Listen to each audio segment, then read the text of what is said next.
Everyone, my name is Paul. Welcome to my shop.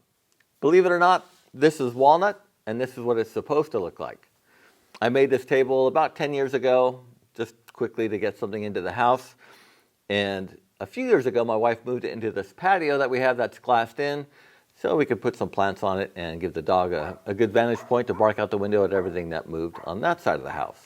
So I'm going to raid my finishing cabinet, and we're going to do a little science. Since I do a lot of projects with Walnut, and they don't necessarily go outside, but they might be next to a window or something, I'd like to see which product stands up well to the UV light coming through the window. I really like the Rubio Monocoat products, and I use them quite a bit, but I'd like to try the Rubio Walnut on Walnut to see if the pigment in there helps it resist any fading. I've also got them organized how I think they will do from the best to the worst. The Total Boat, because it's a premium product, I expect it to do the best. And of course, from here over, it advertises some UV resistance. Here we don't have any, so I expect these to do the worst and this one to do the worst of all. I've got some coupons here. They're all black walnut. I did a quick, terrible job of sanding and prepping, but they've all been sanded up to 220 and vacuumed, and they are ready for finishes. I'll do 3 coats of the Halcyon, and because it says 2 to 4 coats, so I will do that. And I'll just do everything else to the directions, and we'll see how they do. Yesterday, I put the final coat of products on, which was the Rubio Maintenance Oil on the Monocoat products, the Walnut and the Pure. And I also did an extra coat of the Tongue Oil on that piece of walnut. Hardly a difference between the Walnut Rubio and the Pure. And I'm hoping to see that the Walnut will resist the fading more than the regular one, and I might just switch to using that. The only thing I bought for this test is the Minwax Spar Urethane, which is specifically formulated for UV protection, but I wouldn't actually ever use it because I don't like the whole multiple coat thing and standing between coats. And I also wouldn't use the water-based stuff on there because I like the darker glow that oil-based products give darker woods. So I would use this on a lighter colored wood where I don't like that amber glow, or most people say orange, that oil products do to lighter colored woods.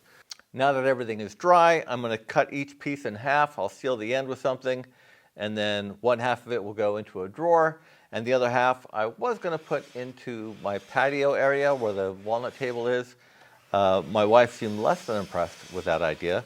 One of my windows here faces east and gets some morning sun, about 3 or 4 hours worth, so that ought to be a good spot for it. For you, it's only going to be a couple of seconds. For me, I'm going to check these in about a month. It's been a month, and you can see there's quite a change to some of them, and they're in no particular order. They're just how I grabbed them from the windowsill. The control piece, though, with nothing on it, is this one here. But I'm pretty busy in the shop at the moment, so I'm going to let it go for another month. It's been 2 months since I put them back up in that window, 3 months total that this little experiment's been going on. It went a bit long. Let's pull them down. I'll organize them by how I thought they would do, and we'll take a look at how the different finishes did. Well, the results are quite surprising. One of the products I thought was going to do the best is one of the worst, and one of the products I thought was going to be pretty bad actually is one of the best. So let's go through them quickly, just kind of one at a time, and I'll give you my thoughts. This result is quite a surprise. This is the Total Boat Halcyon. I expected it to do the best, and it was actually one of the worst. And although I still wouldn't ever use it on walnut, because I do like walnut to get darkened up a little bit by oil-based products. That being said, I also do really like the fact that you don't have to sand between coats. It builds up quite nicely, and if you sand before that last coat, it leaves a really nice finish. So I would use it, but just not on anything that requires UV, and not for walnut. This is the Minwax Spar Urethane, indoor-outdoor. As expected, it did quite well, although the walnut still did lighten up a little bit. Still wouldn't be my go-to finish, though, because I don't like sanding between coats.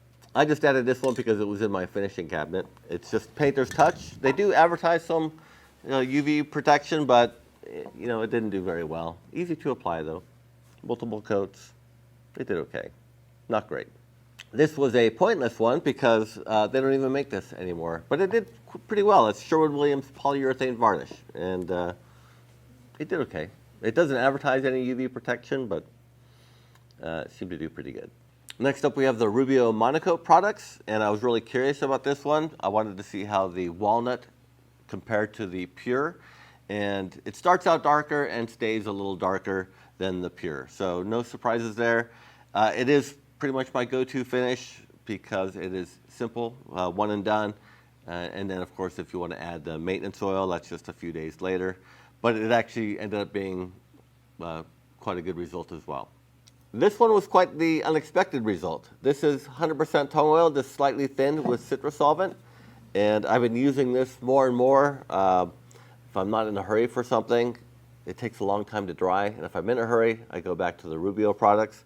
But I just like the ease of application and just starting to use it more and more. But I expected it to have one of the worst results, and I think it's probably one of the best results. This is the product I expected to do the worst. It's the Minwax polyacrylic. They don't advertise any UV protection, so I didn't expect any. And there is some bleaching, about as expected. Really, the whole point of this test was for me to just check the Rubio Walnut compared to the regular Rubio. And it just kind of cascaded a bit from there. I only ended up buying one product for this test. What the takeaway is that nothing protected the walnut 100%. There was fading on all of them over a 3-month period. I was quite surprised about the tung oil. But the takeaway here is that walnut is not a good candidate for anything that's going to get hit by the sun. So use that information how you will. But thanks for watching, everyone. Hope you enjoyed this video. If you did, hit that like button. And hey, we'll see you next time.